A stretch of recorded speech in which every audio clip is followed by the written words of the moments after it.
2013, Tomb Raider gave new life to Lara Croft. Starting over from scratch, we saw her become a survivor. Although the first game has small hubs of freedom and deviations like challenge tombs, it's largely a linear journey about its central character. Rise of the Tomb Raider, the sequel coming this November, takes many cues from its predecessor, but it also feels much richer. Since Lara is already established, the game has a lot more room for players to explore, craft, and customize. Instead of just discovering offshoots that pop up here and there, Rise of the Tomb Raider practically begs players to comb over every inch of its sizable world. I finally feel a sense of purpose again. We're forbidden from getting too specific with the story, but very personal circumstances have Lara traveling the world. She immediately feels more confident and capable than ever. It's clear Lara learned a lot from her last adventure, boldly leaping into dangerous situations without a second thought and solving problems with quick-witted improvisation.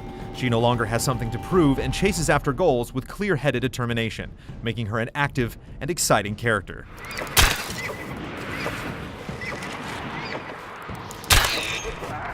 Over the course of a couple of hours, Rise of the Tomb Raider slowly reveals its various elements to players. Everything comes together in the open-ended hub areas crammed with things to do. The biggest hub in the demo is right outside a Soviet camp in Siberia. A mysterious native man offered us a lockpick as a reward if we destroyed a few scattered communication towers. Considering we ran into a number of locked doors, there was sufficient incentive to complete his request. In fact, locked doors weren't the only barriers we encountered. Quite a few paths were blocked, requiring a specific weapon, item, or upgrade, giving Rise of the Tomb Raider a Metroid-like feeling of progression.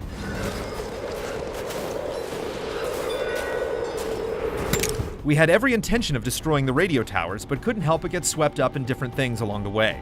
Tucked off to the side, we saw a small cave, and after going in, a pack of wolves hungrily assaulted us. Barely managing to get the better of them, the dead wolves provided materials for our bow, and the cave had plenty of valuable minerals for the taking. Outside of the cave, abandoned shacks had crates of salvage used in weapon upgrades, and surrounding trees provided wood for arrows. Everything we collected feels like it has an immediate and important use, and because there's so much to discover, we could hardly be bothered to trudge on with the story. One of the most intriguing things we uncovered was a shack with a man inside stashing weapons and explosives. He offered to trade us for special coins, but we didn't have nearly enough. These coins are located in small caches throughout the world, and players often have to go out of their way to find them. On the side of the shack, we found Soviet propaganda.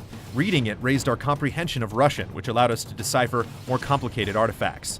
There are many languages to learn in Rise of the Tomb Raider, offering yet another reason to explore. Lara has more options in combat as well. Poisoned arrows are particularly effective. During a tense fight against a ferocious brown bear, the arrow took the beast out quickly and quietly. They're also quite useful for small groups of enemies. After sneaking into an enemy camp, we shot a poisoned arrow at a fire 3 guards huddled around, taking them all out at once. We had expectations going into Rise of the Tomb Raider, and the demo exceeded them. Hopefully it continues to offer the level of freedom we saw, and there are even greater surprises ahead. The last game was wrongly called an Uncharted clone by certain detractors, but that can't be said about the sequel. Rise of the Tomb Raider has a strong identity, taking many elements from other games and mixing them into its own thing.